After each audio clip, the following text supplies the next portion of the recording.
Hello and welcome to Springboard, your virtual university. My name is Albert Okran, welcoming you on behalf of Team Springboard, led by Comfort. This is your most inspirational show and that point where the greatest minds in the world converge. Your virtual university is brought to you by the Springboard Roadshow Foundation and proudly sponsored by MTN Pulse, Just Be, the Enterprise Group, Enterprise Your Advantage, UMB Bank, celebrating 50 years in banking in the Central University, Ghana's premier Christian private university. Our media sponsors are the Multimedia Group and the Graphic Communications Group.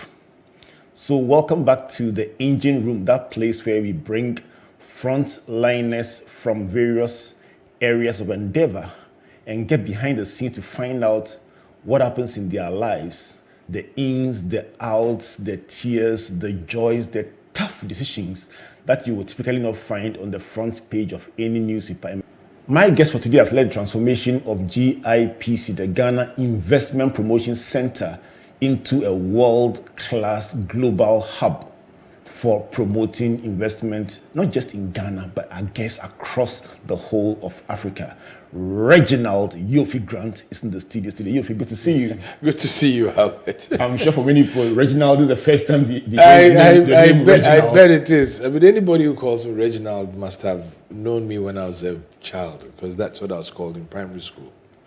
Right. So, I mean, our interest for today as we get into the engine room is to explore that amazing job you've done with the Ghana Investment Promotion Center.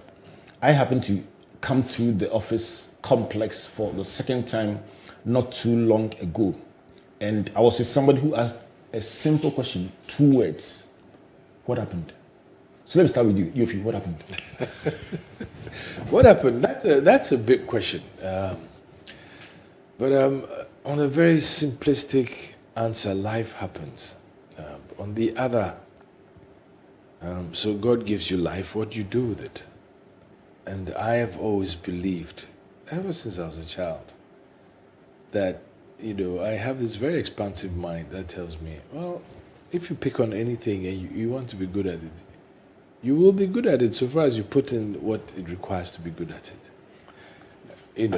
And so for me, I first took over the reins of the leadership of GIPC in February 2017. That's my starting point. What is there? Because for don't be surprised that for many people in Ghana, they would not even know what GIPC is. I have a very interesting interest, and I'll tell you shortly. But for the benefit of someone who doesn't know, what exactly is GIPC and what's the mandate? Okay, GIPC is the government's investment promotion agency. We usually call them IPAs. And the primary job is to facilitate, attract, promote foreign direct investment into the economy. And you may do so isolatedly, or you may do so in partnership with local enterprise. But the remit is foreign direct investment, really. Why? Foreign direct investment is very important for every country. I mean, if you look at world history, and world history is replete with stories of people getting onto ships and trying to find foreign lands. And it was all economic, that you go across the seas, go and conquer somewhere. And in those days, it was, a very rough time. So they pillage, they steal, sometimes they negotiate, and take goods from wherever they went to, brought them to their home country. Some of them ended up locating there, setting up businesses, etc., etc. And there are many cases of foreign direct investments that happened across the world hundreds of years ago. The cases of Christopher Columbus, Vasco da Gama, all these people, Amerigo Vespucci, all these people who crossed the land, etc. Even Hannibal, who was a conqueror and conquered half the world. And he was supposed to be black anyway. And located in those countries that he, right through to the Roman Empire, which was expansive in conquering space, even the Christian church trying to take over Europe, so moving from Rome into other countries, etc. Those are all cases of foreign direct investments into those economies. From the perspective of the person who is skeptical, they would use words like conquering, taking over, spreading out into to give a one-sided narrative and say the biggest beneficiary is the person conquering, the person coming to invest in that country from the perspective of the country being invested in or that is receiving those foreigners. So I only is give there you, any, yes, is there any benefit? I only give the historical perspective that if you go back 200 years, 400 years, 500 years, that was what it was. I mean, so for example, even the Portuguese coming to Ghana and putting a fort in here was some investment they were making in Ghana. Now, did it benefit us? Yes, because of course it created trade. So it created a trade outpost that they could trade stuff. Of course, the ominous part of that was slavery, because slaves were virtually, defined as a commodity. But they were traded for something, whether it was alcohol, whether it was fabrics, whatever it was. But that wasn't all. There were also cases where missionaries came over, they built schools, they set up businesses, and all was investing in the economy which they located. Well, in those days, the mindset was not as it is today. The mindset was conquer and rule and expand your territory. So most of the supposedly, wealthier countries or more developed countries were on an expansionist drive. But that has long since been expunged from... Fast track to 2022. Yes. Help us to appreciate why, as a Ghanaian, I should be excited about foreign direct investment. No country in the world has been an island of growth. No country. Every country has benefited from some interaction with another country. And so when somebody leaves his shores and comes and brings his capital to come and establish your place, he expands your economy because he's invested in your economy. And you said fast forward to 2022. I wouldn't even go this far. I'll give you 3 cases in Ghana. So we take a company like MTN, which to date has invested close to $6 billion in the Ghana economy, and is looking to even do 200 more on an expansion, 200 million more on an expansion drive. Now, they came in to set up a business, a mobile telephony business, which has grown into the market leader. Now, but in so doing, what have they done? They've created a business, they've employed people, they've paid taxes, they've also created a platform where other people set up their own businesses, whether it's in the Momo space or, So it wasn't just the fact that they came and set up a business there and they were looking for their profits to repatriate, but they also set up opportunities, growth opportunities. Now, if you look at our Ghanaian economy, arguably over the past 20, 30 years, a lot of the growth that we've seen in the business sector has been driven mainly by FDI. So if you take the technology space, especially on the mobile telephony and services, the mobile services, it's been driven mainly by foreign direct investment. So you had MTN, you had Tigo, you now have what it's called Vodafone, which used to be Ghana Telecom, which was sold. So there's an infusion of capital to, modernize it and expand its services. And so you've had a lot of things go on for money that came from outside.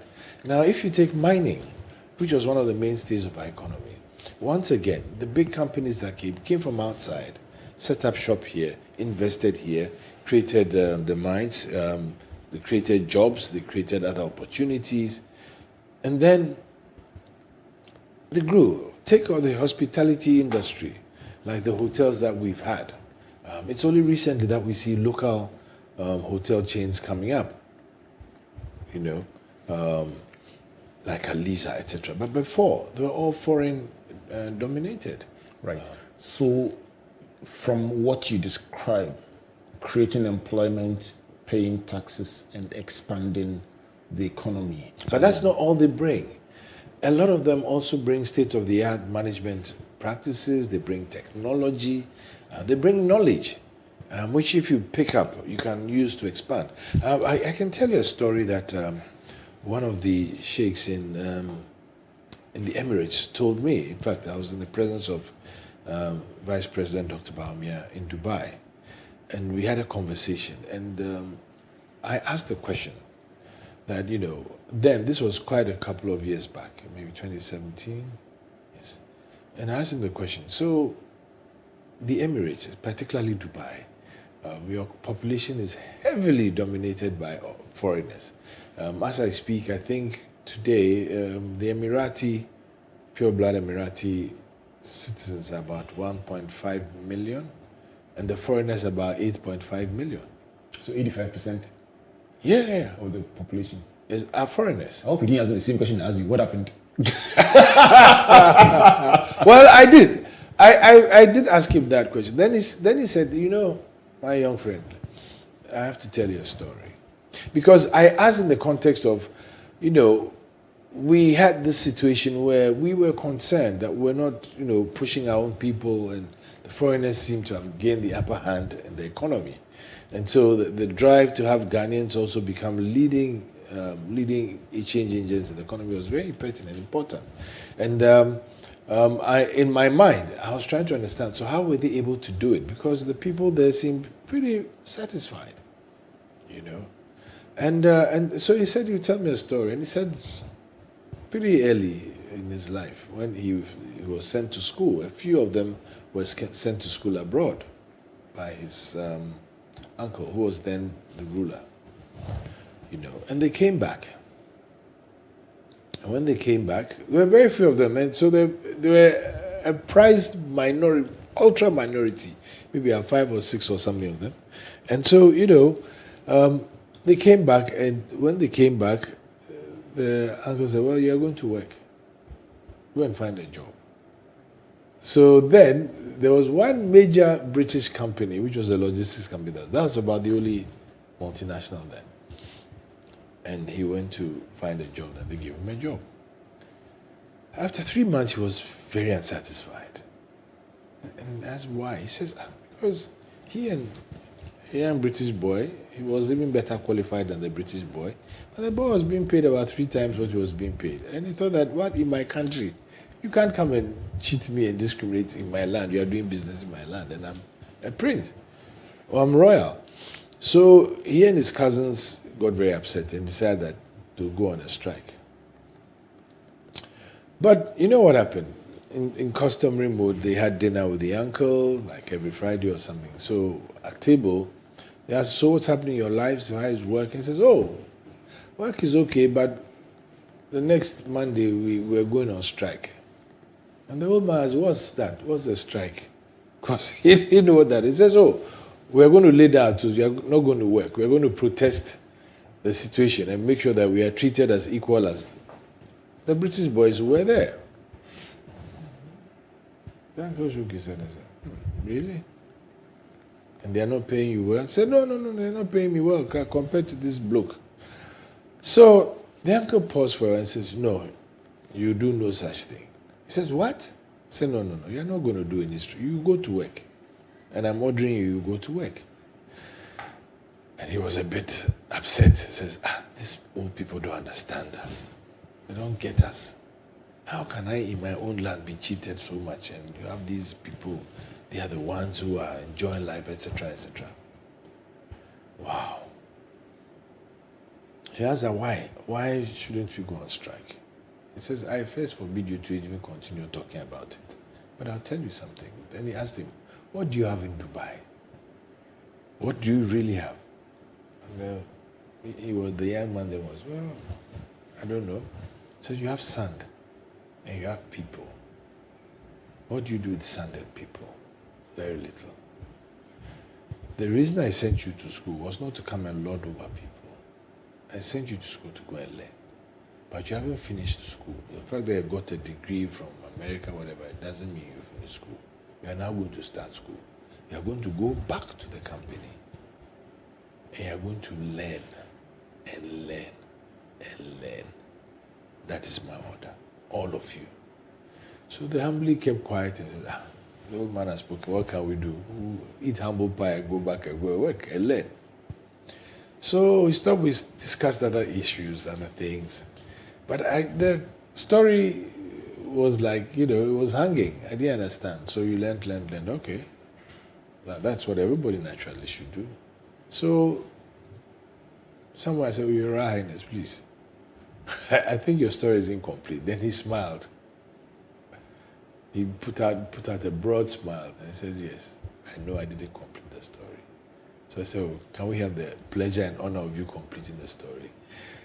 Then he laughed his head off and says, Well, I own 30% of that company today. I own maybe some 5% of their competitors. And he named 5 competitors, which were global leaders. And he had major shares in all of them. And I said, Why is that? And he said, Because I listened to the old man. I went back and I learned and learned and learned. I learned the business so well that I got to understand it from the beginning to the end. Now hold on, you're saying that at the time he was narrating the story to you, he had gone on himself from a disgruntled employee threatening to go on strike.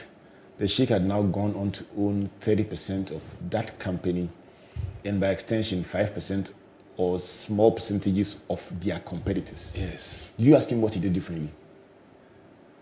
Well, he had explained to me what he did. He learned and learned and learned. Now let me go back to the context of the conversation. And so, and then at that moment, he said, Look, I understand the question you asked initially, that your own people will sometimes battle you when you try to bring investors in and stuff like that. But thank God I had an uncle who humbled me and taught me that there was another way I could achieve what I wanted without getting agitated. Because life, progress, is always about knowledge. It's always about what you have and what you do with what you have. And so I did what I did with what I had, which was my education, my experience in the factory and all that. So you will think that the biggest benefit Ghanaians can get from foreign direct investment is to learn and learn and learn. Absolutely. Not just that. Because when they also come, they create jobs, and they create, and by the way, interestingly, recently we were in the annual investment meeting, which is the largest platform for global investors in Dubai. And we normally set up a stand. And who were the other people there? The UAE had a stand also looking for investors. The US had a stand looking for investors. Russia had a stand looking for investors. The Germans were there. China had a huge space also looking for investors. And that brings me to my biggest question. In fact, sorry to interrupt you, but in all this, you've won several awards since you came on. How long has it been? 2 years? No, actually, this will be my 5th year. 5th year, sorry. Naturally, 5 years, okay. So over the 5 years, you've won recognition, several awards.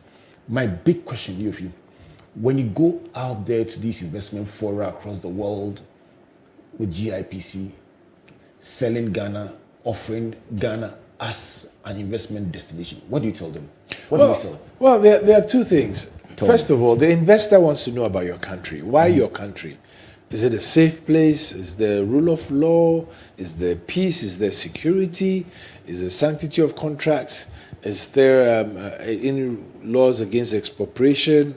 All the things that a bad country has been noted for are always on the mind of an investor. So if I bring my, $500,000 or $1 million to this country, is it going to work? Is it going to grow? Is it going to enable me achieve what I want to achieve? And you see, there's a misconception that business people only look for profits. But in practice, at first as an investment banker and then now as somebody in the marketing field, I realized that the typical businessman entrepreneur, beyond the profits, looks for growth. He wants to grow his market, which means that he'll get more rewards, more profit. But he wants to grow his business. So even if he's making money, he wants to make more money by expanding his business. So it's not just a question of he comes to invest there and then, he invests his first money and that's it. No, he builds a business and expands the business and grows the business. And so we see all these things. But first they need to understand that the country in which they are offers the opportunity for growth. So you have to do quite a bit of country branding. And my aim in 2017 was to put Ghana squarely on the map. That if you mention Ghana, people know where it is, people know what it's for, and people understand brand Ghana. What are the biggest attributes of brand Ghana in your opinion? Well, there's one that's an intangible. Usually I said the last time the president mentioned it, says he doesn't really know what practically it means, but it must be important enough that we are in the center of the world. Ghana is the only country on latitude 0 and longitude 0. Now, it's a feel-good factor that people just love to hear. But apart from that, the fact that relatively in Africa we are known as democratically stable, politically stable, is a major plus.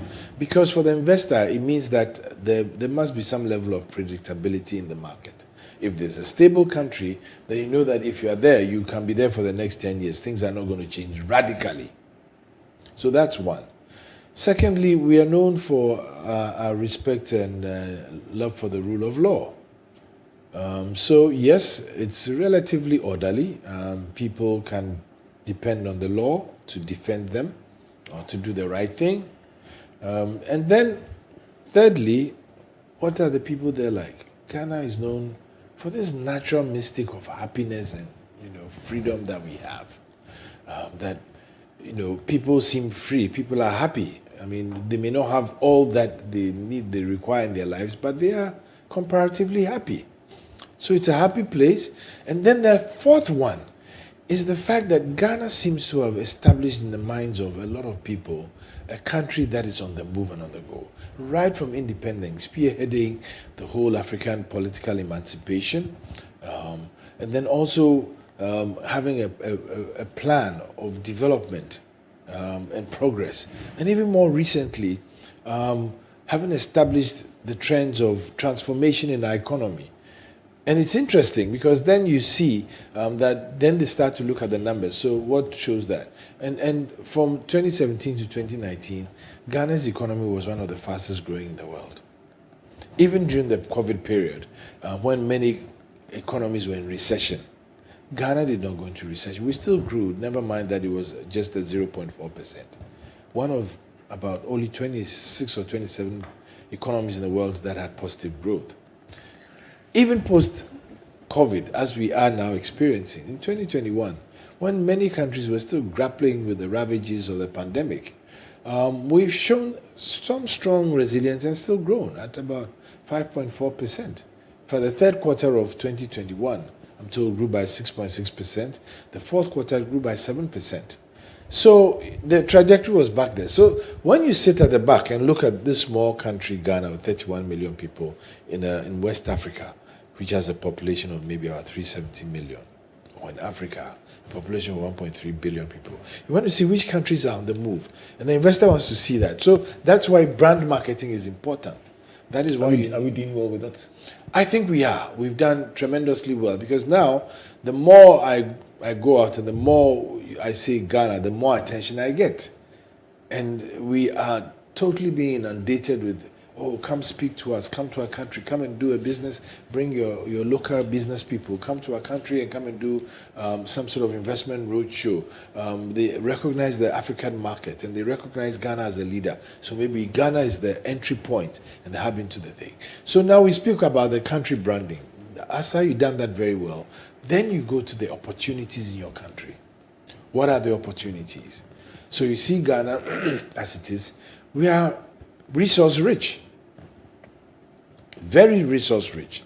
We have gold, we have diamonds, we have wood, timber, we have good forest land, we have good woods.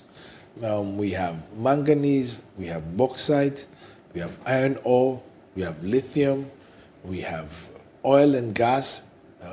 And so we do have those resources which we can use to convert and grow our economy. Now, erstwhile, we've been exporting these raw materials and resources.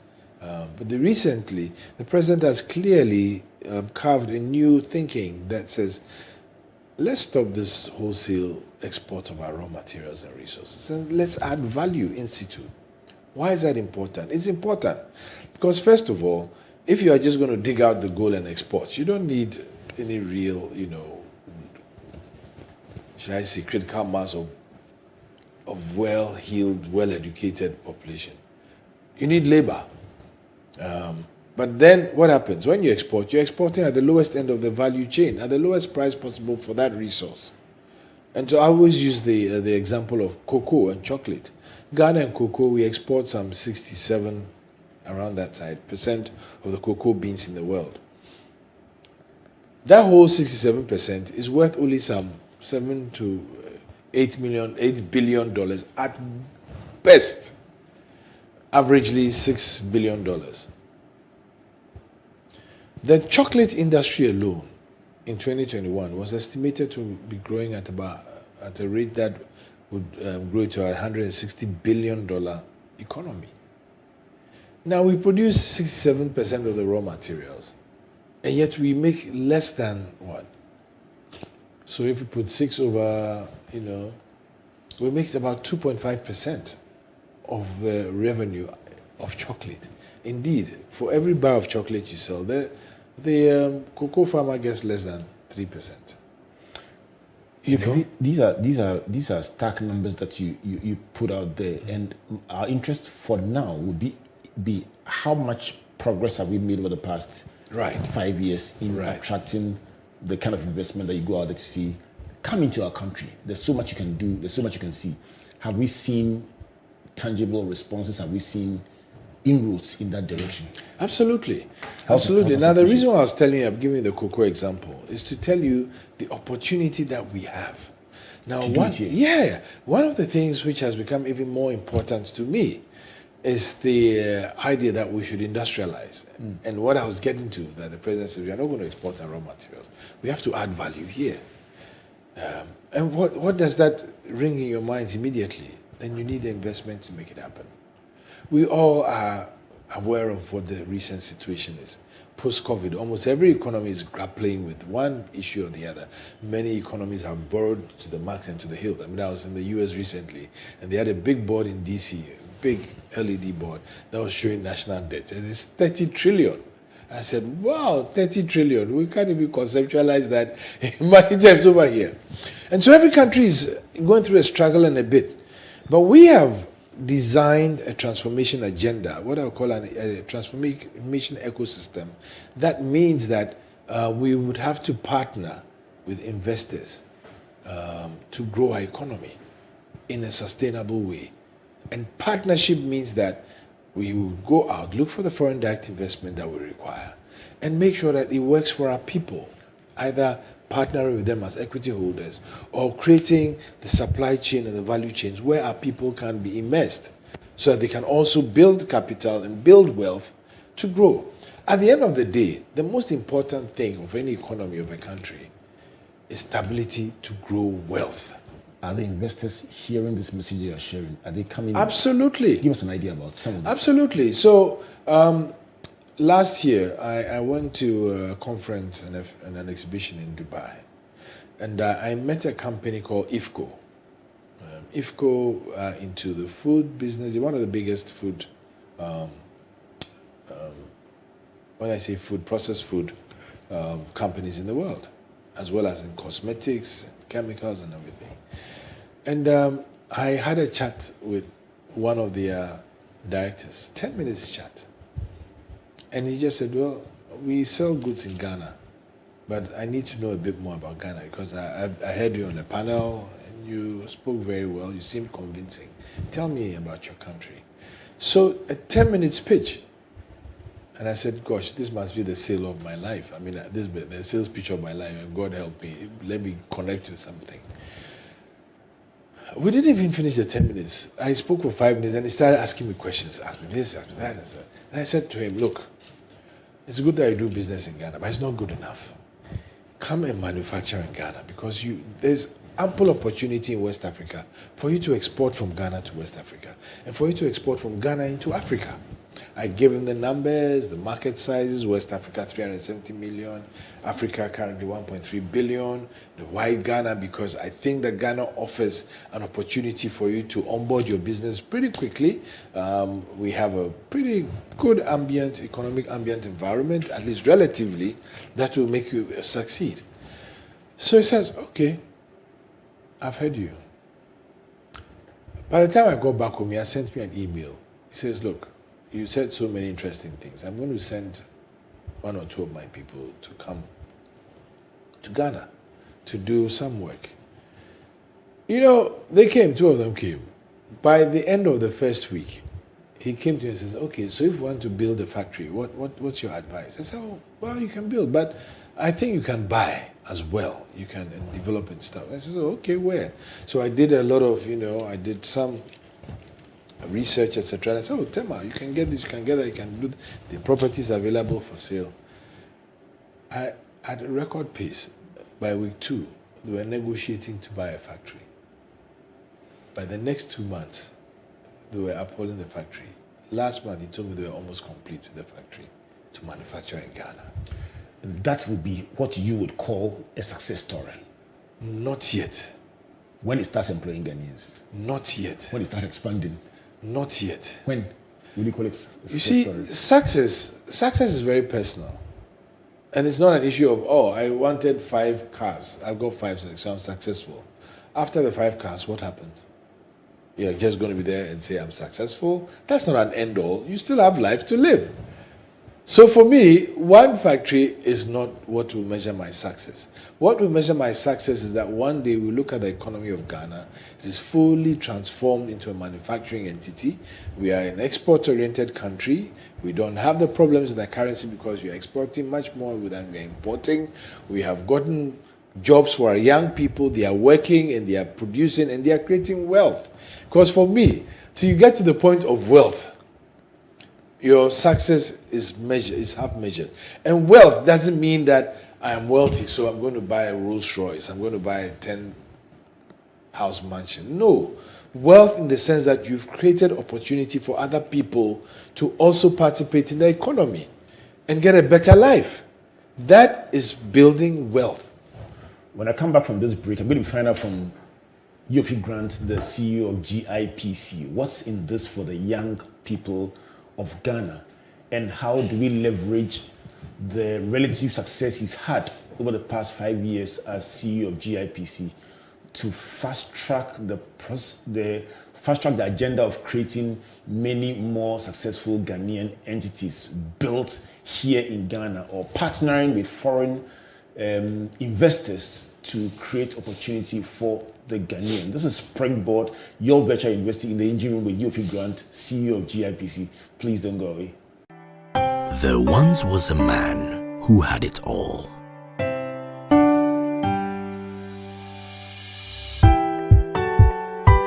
He had skill, he had charisma.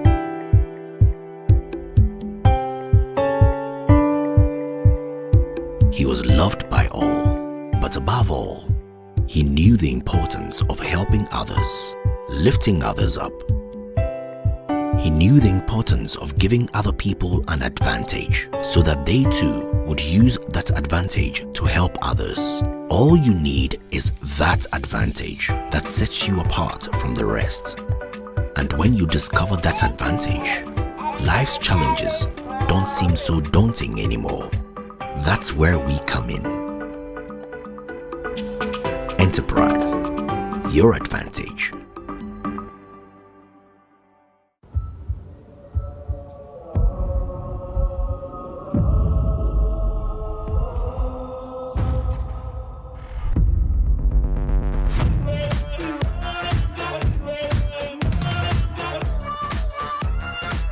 Give me some of that.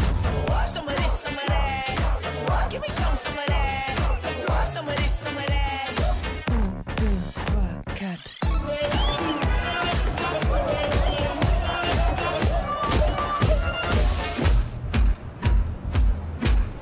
One, make you melt like the sun. Two, I can make it all about you. Three, you should make it all about me. Four, yeah, I think I like that more.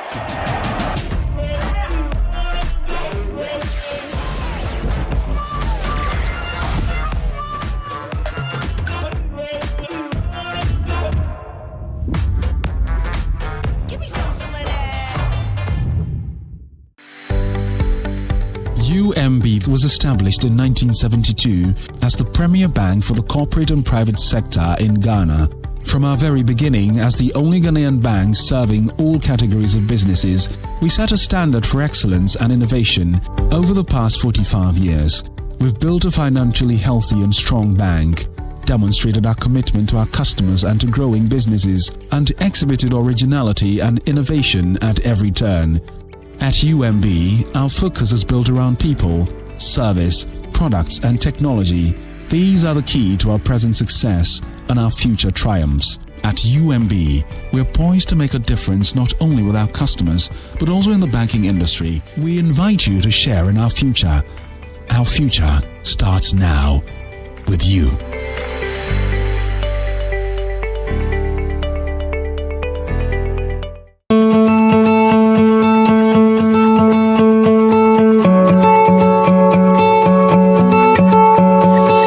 Central University, we are not just giving theoretical knowledge, but also real-life practical immersion. Our projects and research are targeted at solving real-life problems within our built and a natural environment. My name is Che Joseph Bafo, an architecture student. The faculty and facilities available to us make us industry ready. The projects I'm working on recently won an award when my colleagues and I visited the Netherlands. Central University makes you industry ready.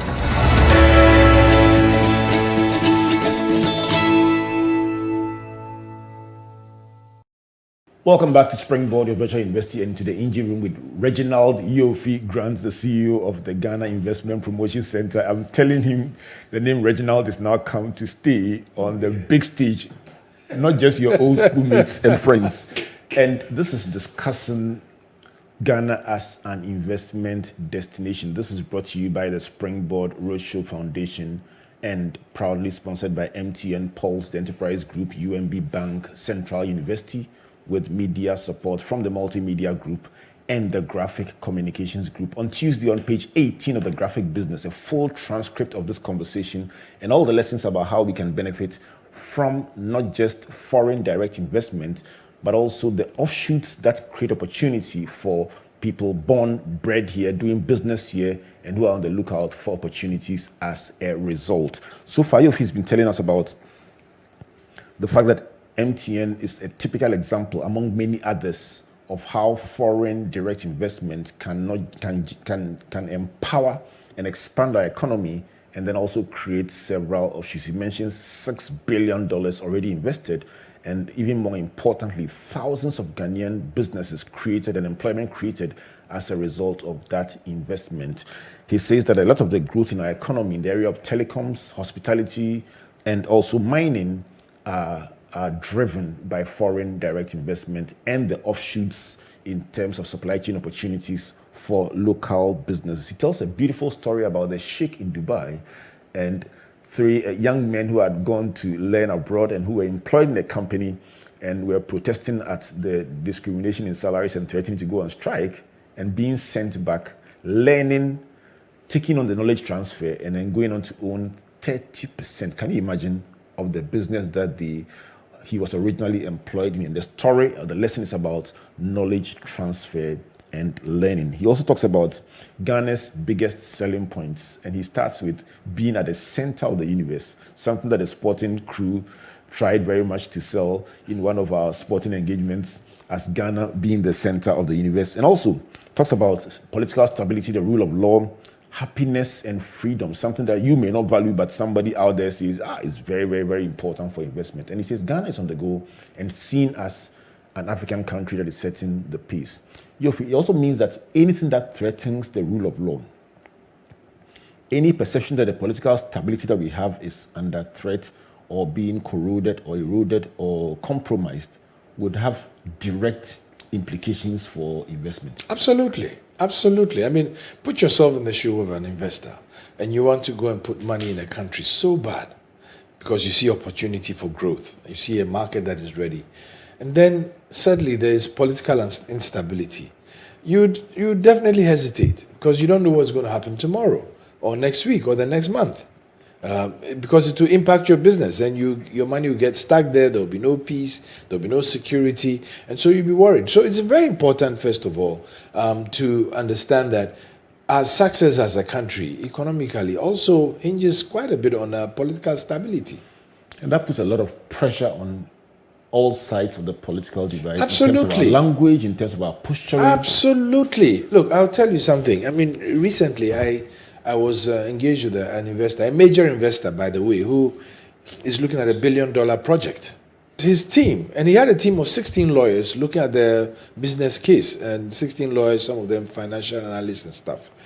And I was surprised at the depth of which they had gone to do their due diligence in Ghana, including quoting press clips. What does this mean? And so what happened? What happened in Parliament after your elections?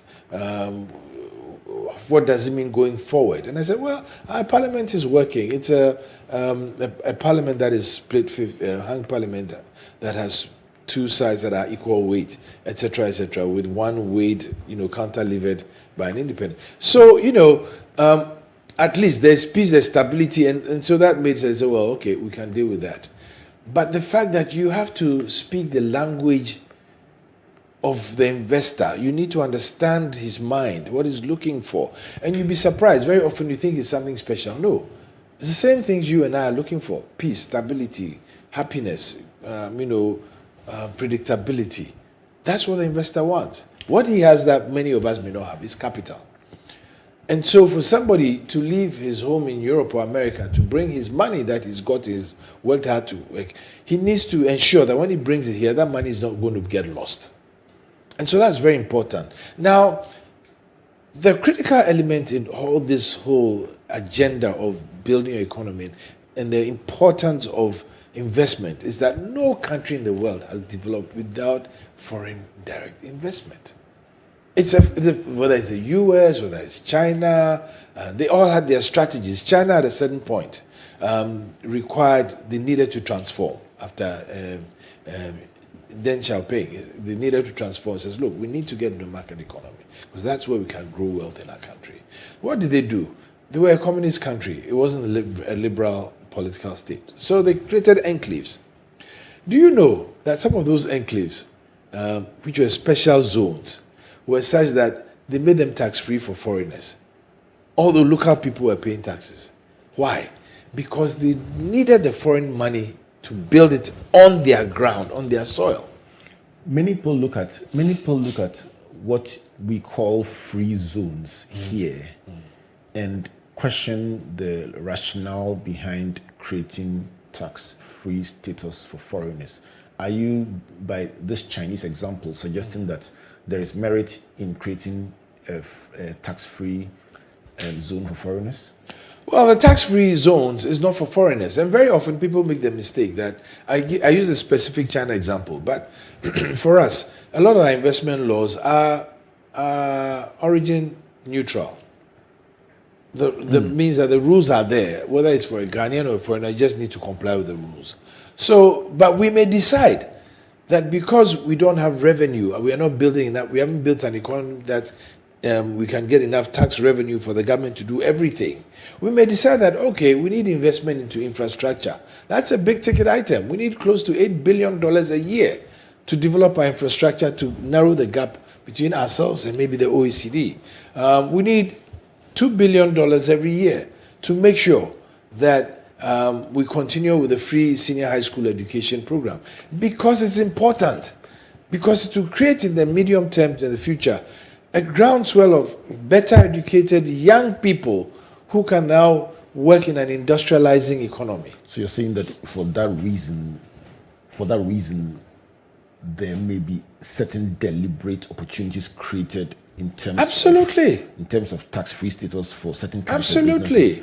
And it's open to both Ghanaians and foreigners? Yes, indeed. Origin neutral. Origin neutral. Let me explore one more point that you made that is very key to us. So you mentioned cocoa, and I'm going to reference a conversation that I had with Dr. Kwesi Ampofo of Bloomberg, and he said Africa must move up the value chain. Absolutely. He drew a very beautiful picture, very beautiful on one hand, but also very scary on one hand. He says, if you take, for instance, the electric car and battery economy, he says mining is a $2 billion economy.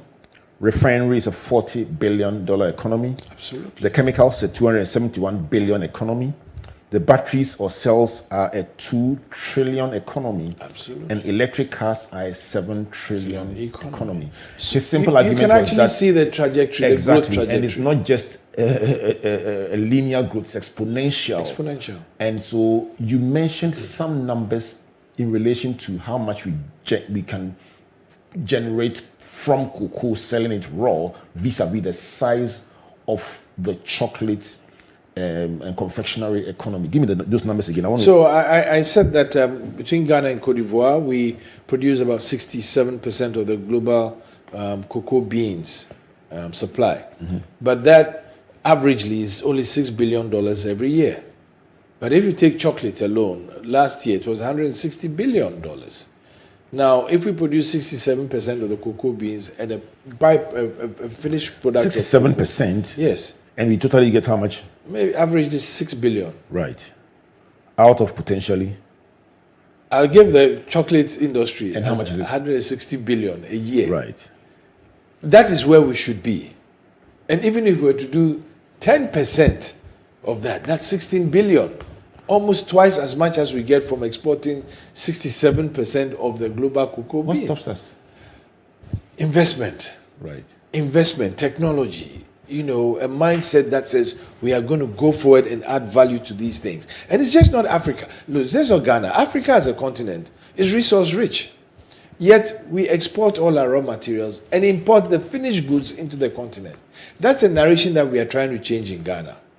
But what does it do? In trying to industrialize, then you are also creating opportunity for our young people. Let's talk about the young people of Ghana. How does this conversation benefit them? I mean, we are facing, just like every other African country, a very youthful population with probably 300,000 plus turning out of various institutions and apprenticeships and so on into the economy looking for jobs and opportunity, and the public sector obviously not being able to accommodate them. Absolutely not. How do we, with this conversation, how do we use these platforms, these investment opportunities that we are talking about, to empower our young people so that sometime to come, a sheikh from Ghana will tell you a story about opportunity? Very simple. Let me tell you something, Albert.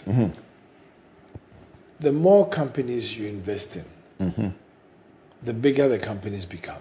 The bigger the companies become, the more young people they can employ. The more young people they can employ, the greater opportunity you also create for those young people to build their own businesses. Now, the more businesses you build out of the young people, out of the initial investment, the more the opportunity for government to even collect these taxes. So it's in the mutual interest of government to ensure that you build businesses. And businesses are built by investment.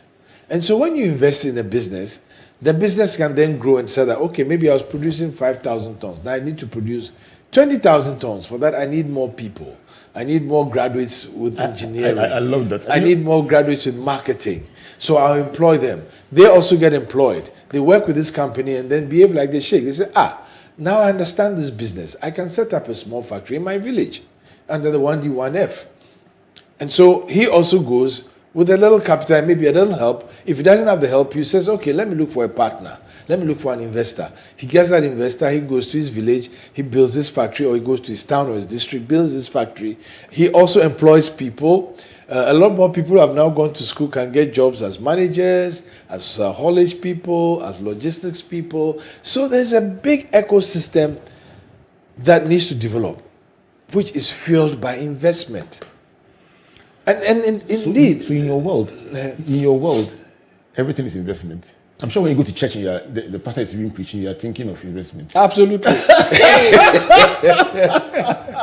let's go personal a bit. I'm sure, and these are very massive points that you are making, and I'll try and summarize them before we close. But let me tell you something which has become even more critical. I mean, recently, government in its bid to combat post-COVID, the post-COVID effect of, global supply chain disruptions, etc., put up a plan to build our economy back better. We call it the Ghana Cares COVID Alleviation and Revitalization of Enterprises Support Program. It's a program that started in 2020 to 2024.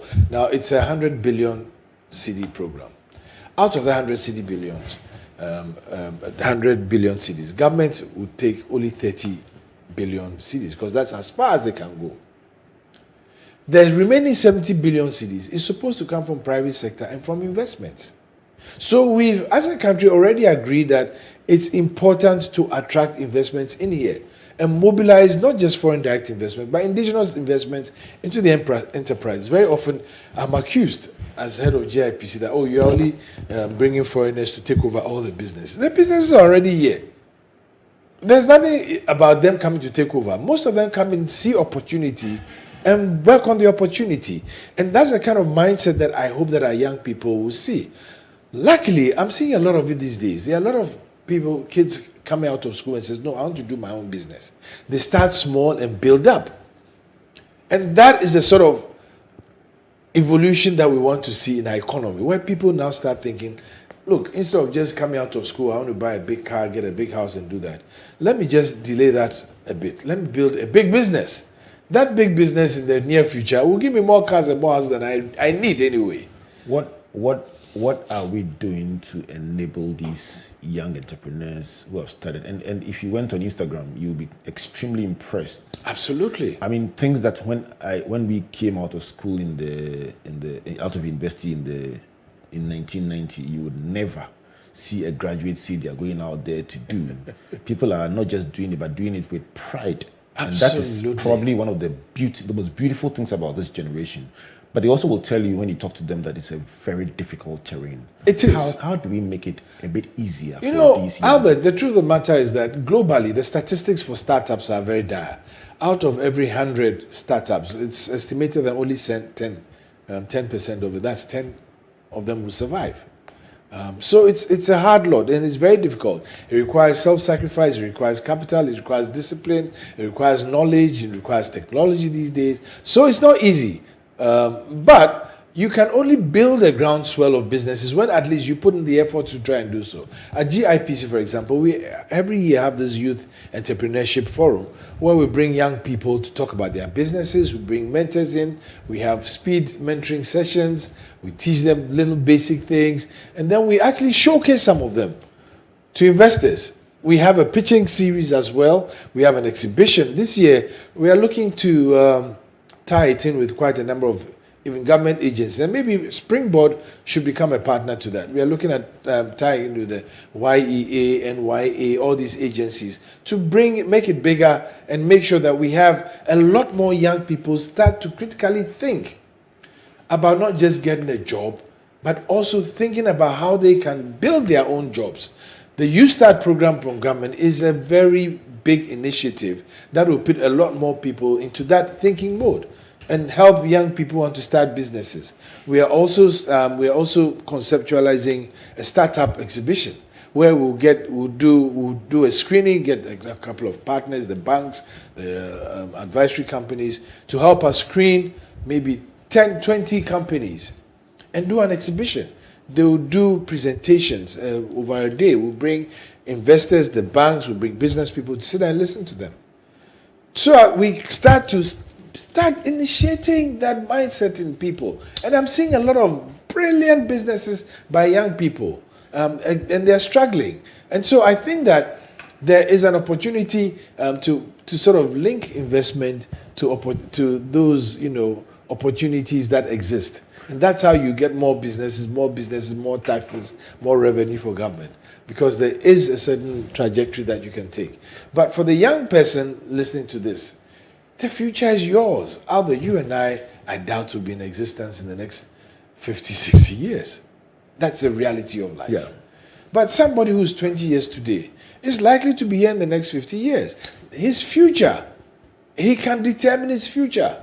Let's wrap up by asking you if you met a young person who has gone to Motown where you went, or probably maybe not even such a privileged secondary school, but has gone to a rural secondary school, but has come out of university very excited, or maybe probably done an apprenticeship, learned some skills, very excited and wants direction for the future.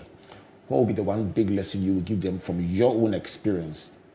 Not just the mountaintop, but the valley experience. No. What will be that one big thing that you will tell them that can help them to find their own space? I'll tell them, to focus on their dream with discipline. Focus on your dream with discipline. Why? Because you must dream, first of all. And you dream big things and make big things and be able to do it. But you will not achieve those big things if you're not disciplined enough to understand the rubrics of the big things. So you dream that one day you'll be the biggest car manufacturer in Ghana as an individual. What are you going to do to become the biggest car manufacturer in Ghana? That requires discipline. First of all, that dream must have a plan. And you only execute that plan with discipline. And that is something that today, sometimes you find wanting in a lot of people, that they don't have the patience to be disciplined enough, like the Sheikh did, to build their own future. Some of them also come out and they don't have a personal vision. Their personal vision is a straightforward one. Let me get a job, let me get paid, and that's it. What do you want to see? What I want to see is a lot more aggression in our young people, in self-improvement, dreaming, and getting the discipline to achieve that dream. What's next for Yofi Grant? A lot more of what I've done before. Impacting people, impacting my country positively. I think that each one of us has a mission in this world. And sometimes God gives you a job to do and you don't even know it. I didn't study anything with marketing in my life. I didn't even study finance in my life. I ended up working as an investment What did you study? What did you study in school? Psychology. I wrote about that in one of our books. That you just trying to get people to understand how your education and your career pursuits could have a different trajectory. Yes, and you did psychology. Yeah. And I remember my favorite examples at the time, George Under, who did biochemistry, was doing very well in marketing. Right. You did psychology, you were doing investment banking at the time, and now you're doing marketing. Yes. That's a very interesting world. Yes, because you see, I try to tell a lot of the young people, and I tell my kids all the time that going to school and going to the university is not just to get a degree. I tell you, it's to get an education. Now, what's an education? An education is being able to learn the bricks of logic and knowledge and information and put them together to solve problems.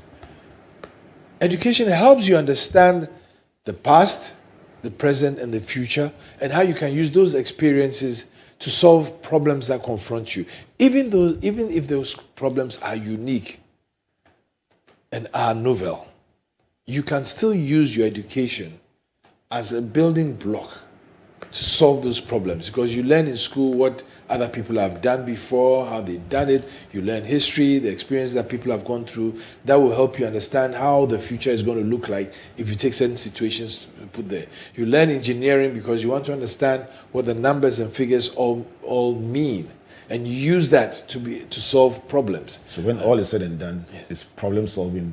Yeah. Problem solving. When I come back to you for your concluding thoughts, I'm going to ask you a very simple question.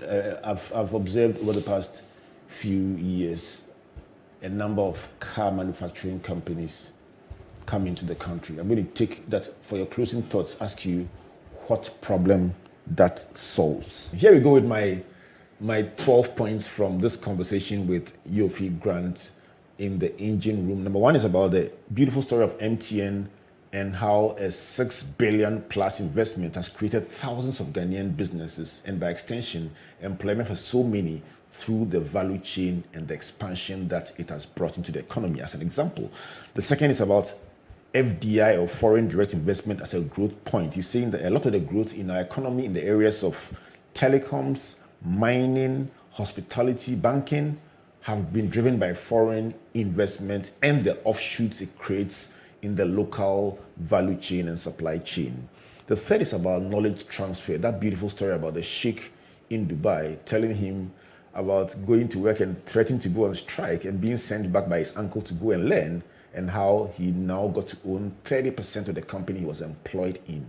A lesson simply about observing and learning from foreigners that invest in our economy. The fourth is about Ghana's biggest selling point, the center of the universe, sanctity of contracts, political stability, and a country on the go, respecting the rule of law and always setting the pace in the continent. The fifth is, how do you measure success? And he says, it's not just about one more investor coming in, but how the big picture of all these investments empower our people and create an ecosystem where the Ghanaian believes that they live in their country and they can have a better world as a result.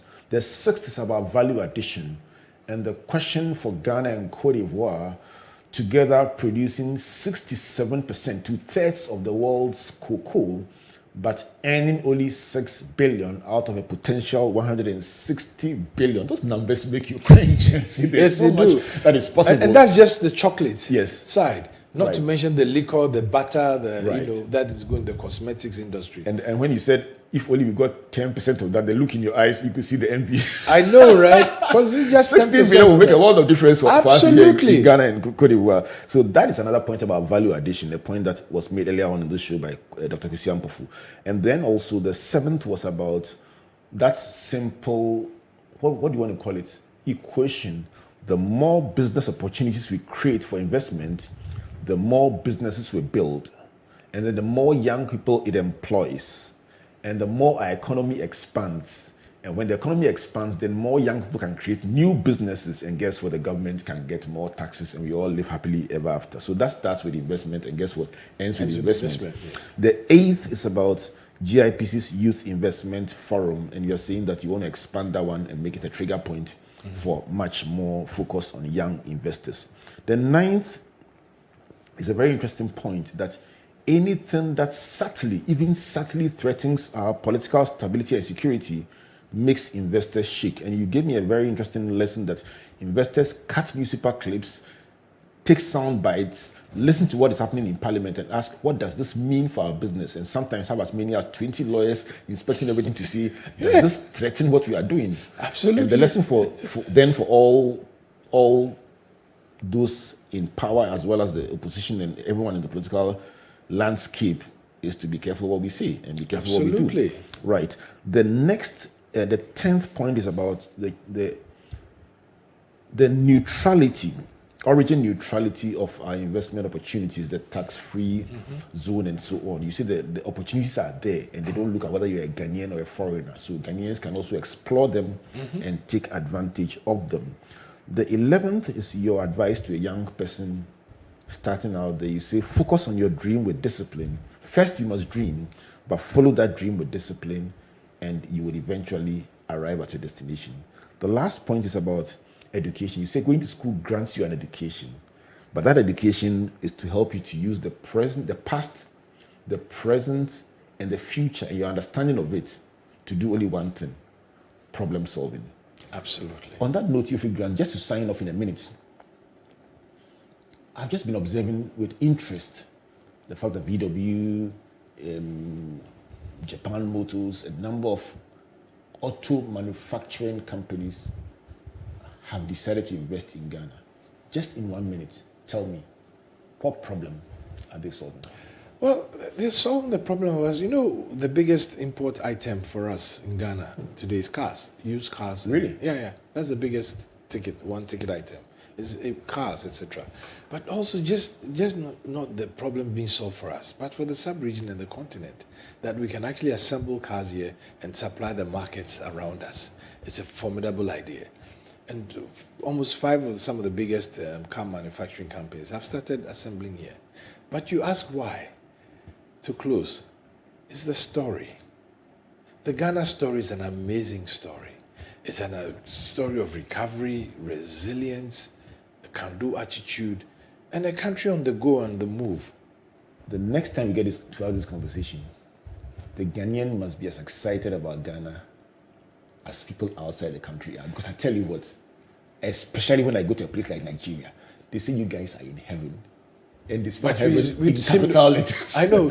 I mean, I even told in one of my presentations, after I finished, one of them was saying, oh, Ghana, we know Ghana. You have no problem. And I said, yes.